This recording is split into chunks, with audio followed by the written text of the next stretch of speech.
Kita ini Pak dan Ibu, kita ini memiliki Rabb yang paling senang ketika amal yang kita lakukan itu hanya kita tujukan kepada Allah. Dan ketika kita hanya menunjukkan amal itu hanya kepada Allah, semakin sedikit orang yang tahu, semakin sedikit orang yang ngerti, semakin mahal Allah itu memberikan penghargaan atas amal ibadah tersebut.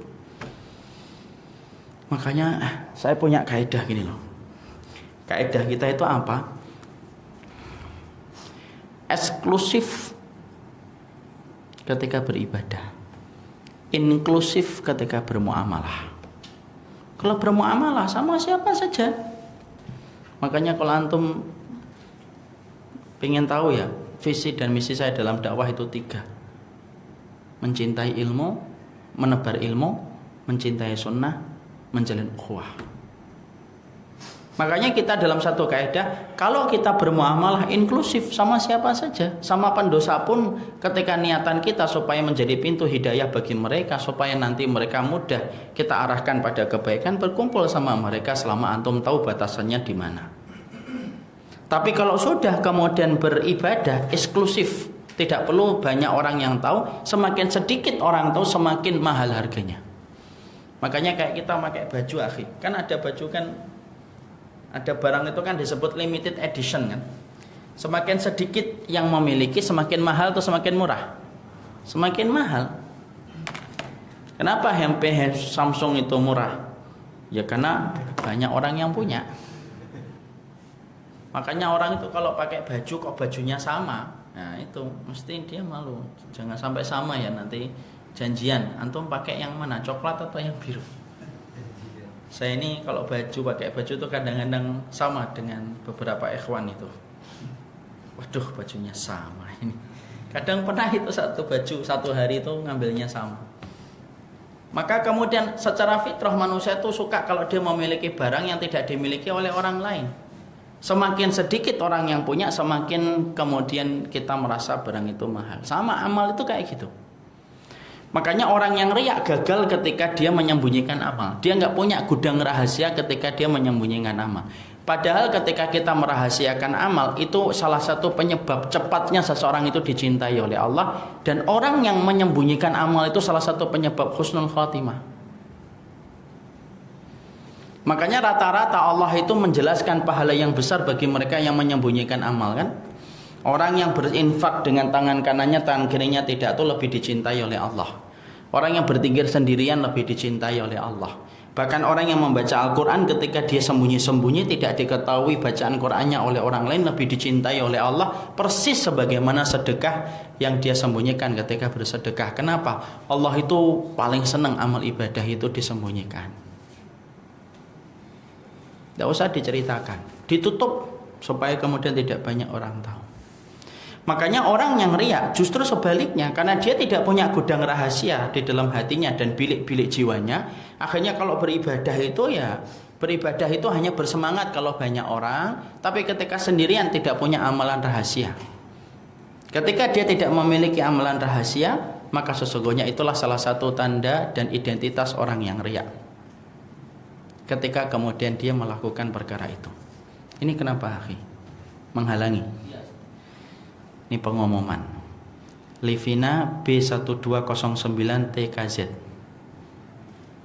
Mungkin ibu-ibu Livina B1209 TKZ. Ya udah, ini yang punya lagi menyembunyikan identitasnya. Jadi disinilah kita memahami bahwasanya menyembunyikan amal itu termasuk salah satu identitas ketakwaan. Makanya Rasulullah bersabda, Allah itu mencintai orang yang bertakwa. Innallaha yuhibbul mu'min at-taqi al-khafi. Allah itu mencintai orang yang beriman, yang bertakwa, al-khafi. Al-khafi itu yang menyembunyikan semua amal ibadahnya dan merahasiakan amal ibadahnya. Makanya para sahabat itu mereka menyembunyikan dan merahasiakan amal ibadah mereka. Terus mereka merahasiakan amal ibadah mereka. Pertanyaan kita, kenapa amal ibadah mereka kok nyampe kepada kita Ustaz? Cerita-cerita mereka ketika beramal. Yang membuka bukan mereka, tetapi yang membukanya Allah setelah mereka meninggal dunia. Sebagai bukti Allah mencintai mereka, Allah menceritakan amal-amal ibadah mereka. Makanya kita dapatin Abu Bakar menyembunyikan amalnya, Makanya Abu Bakar kan pernah dalam satu riwayat yang sahih, dia selalu tiap malam itu memasakkan orang tua yang buta, tanpa orang tua itu tahu bahwasanya yang memasakkan makanan untuknya itu adalah Abu Bakar Khalifah. Umar bin Khattab kalau dia pergi mengintai mengawasi keadaan penduduk Madinah, belusukannya itu nggak di waktu siang, tetapi belusukannya itu di waktu malam. Belusukan, ya, yaitu kemudian di waktu malam. Kita mendapati kemudian di antara para sahabat, para tabi'in, kita dapati Salamah Dawud bin Hindun puasa 40 tahun tanpa keluarganya tahu ketika dia berpuasa sunnah. Kenapa? Karena setiap dia pergi dari rumah, dia bawa bungkusan dari istrinya, masakan. Nanti kemudian istrinya menyangka suaminya makan nanti ketika di pasar. Ketika kemudian sebelum sampai pasar dibagikan sarapan itu kepada orang-orang fakir miskin di depan pasar. Masuk pasar, berdagang. Orang menyangka Dawud bin Hindun sudah makan di rumah. Ketika sebelum pulang dia beli makanan. Orang di pasar menyangka, oh ini tidak puasa, beli makanan. Dia pulang habis maghrib, dia bawa makanan itu mencicipi padahal dia sedang buka puasa. Dan itu dilakukan selama 40 tahun tanpa ada yang tahu kalau dia puasa sunnah. Dawud bin Hindun. Kita mendapati kemudian Ali bin Husain bin Ali, putranya Husain. Kemudian selalu berinfak kepada fuqara Madinah. Dititipkan itu di depan pintu rumah-rumah mereka. Selama bertahun-tahun tidak ada yang tahu siapa yang menitipkan gandum di depan pintu rumah mereka. Setiap fakir miskin di kota Madinah kalau membuka pintu di waktu pagi, ada gandum. Terus-terusan tanpa mereka tahu siapa yang meletakkan gandum itu. Jadi sebelum London itu punya kisah Robin Hood, dalam sunnah sudah ada. Tapi Robin Hoodnya sunnah itu tidak mencuri, tetapi kemudian dia memberikan dari harta yang dia miliki secara halal. Karena apa? Kalau mencuri kemudian sedekah, ya sedekahnya nggak akan diterima. Saya itu insya Allah pengen jadi pencuri, Ustadz. Kenapa? Karena nanti pengen bersedekah kepada fakir miskin. Tujuan yang benar tidak menghalalkan segala macam cara. Makanya pernah ngelihat kan? Kita cerita sedikit ya. Imam Abu Hanifah pernah jalan gitu. Kemudian ada pemuda. Kemudian dia mencuri buah miliknya salah satu warga. Dicuri petik banyak. Abu Hanifah itu melihat, ya Allah, ini curi. Disusul itu orang tersebut. Ketika disusul orang itu, pemuda tersebut jalan cepat, dan ketika mau menghampiri pemuda itu, ternyata pemuda itu bagi-bagikan buah itu kepada fakir miskin. Kemudian Imam Abu Hanifah nanya, kenapa kamu sedekahkan buah itu? Kamu telah salah gitu. Kemudian pemuda itu berkata, jangan salahkan saya, wahai Abu Hanifah. Sesungguhnya saya itu mencuri 1 dosa. Bersedekah 10 dilipat gandakan oleh Allah. Berarti 10 kurangi dosa 1 masih berapa? 9. Jadi insya Allah saya masih mendapatkan 9 kebaikan. Kemudian Imam Abu Hanifah geleng-geleng dan berkata, innallaha thayyibun wa la yaqbalu illa thayyiban. Allah itu baik dan tidak menerima kecuali yang baik. Enggak akan diterima sedekahmu dengan cara yang semacam ini. Makanya orang yang makan riba kalau sedekah itu tidak akan diterima oleh Allah.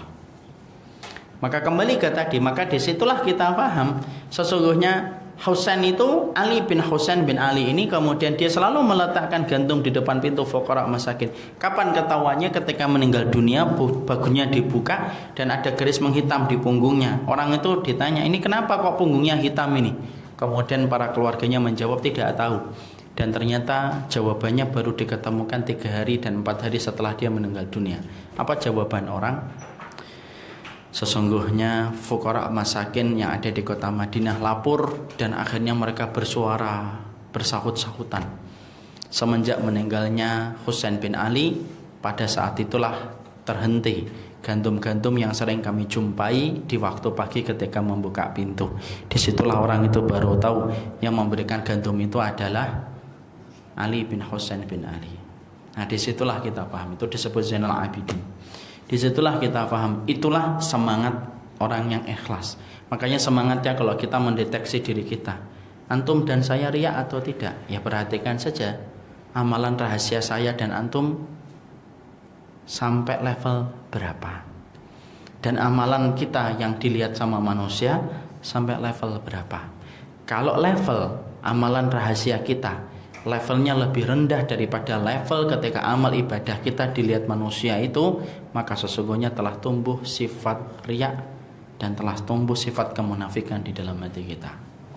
Makanya inilah yang menjadikan kita, Masya Allah, di antara identitas orang yang ikhlas, dia bersemangat untuk menyembunyikan amal. Sudahlah, sembunyikan amal itu. Menyembunyikan amal aja belum tentu kita diterima oleh Allah Subhanahu wa taala. Menyembunyikan amal aja belum tentu, apalagi ketika kita menampakkan amal. Emang tidak boleh ya Ustadz, kalau saya itu menyampaikan amal saya kepada manusia? Bolehlah, selama dengan tujuan untuk memberikan contoh, dan yang kedua niatnya itu benar. Kalau menceritakan amal itu tidak boleh, bagaimana seorang bapak akan memberikan pendidikan sama anak? Tentunya boleh. Cuma para ulama sepakat menyembunyikan amal itu jauh lebih baik daripada menceritakan amal. Semakin sedikit orang yang tahu, semakin mahal Allah memberikan pahala atas amal yang kita lakukan ketika sedikit manusia yang mengetahuinya. Contoh analoginya yang gampang Pak, saya dan bapak dan ibu-ibu di bawah. Kemudian ibu-ibu dan saya dan bapak itu harus paham, saya ini adalah produsen, bapak dan ibu adalah produsen. Barang yang kita produksi itu amal ibadah kita. Pembelinya Allah. Alat tukarnya, alat belinya surga. Makanya kemudian produksilah satu amal ibadah dan hanya jual kepada Allah semata. Tidak usah dijual kepada manusia, karena kita tahu ketika menjual amal ibadah kepada manusia itu tidak ada responnya kecuali hanya pujian. Jual hanya kepada Allah, hanya Allah yang tahu, maka semakin besar nilai itu dibayar oleh Allah dengan nilai yang lebih besar. Jadi maaf ya Pak dan ibu-ibu, saya sedekah 10 juta, antum sedekah 10 juta, sama-sama ikhlas. Antum ikhlas, saya ikhlas. Antum cerita sedekah itu sama orang lain, walaupun niatnya memberikan pendidikan, antum ikhlas. Saya mau menutup amal sedekah itu, maka sama-sama ikhlas, sama-sama 10 juta. Maka yang berinfak, bersedekah 10 juta tapi tidak ada yang tahu sedekahnya, maka sesungguhnya dia lebih berat di sisi Allah daripada yang sedekah menceritakan sedekah itu walaupun niatnya bukan untuk riya, tapi niatnya memberikan pendidikan atau memberikan contoh. Makanya Masya Allah, itulah besarnya nilai bagaimana kita beribadah ketika menyembunyikan amal ibadah kita. Makanya merahasiakan ibadah itu harus dilatih.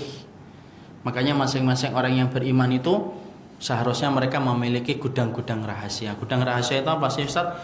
Tempat saya dan bapak, saya dan ibu menaruh amal ibadah kita, tutup, kunci, dan tidak perlu siapapun yang tahu atas apa yang kita lakukan.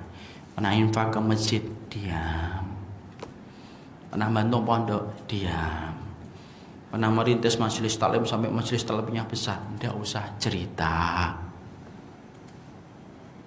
Kemudian kita pernah bantuin anak yatim 100, diam.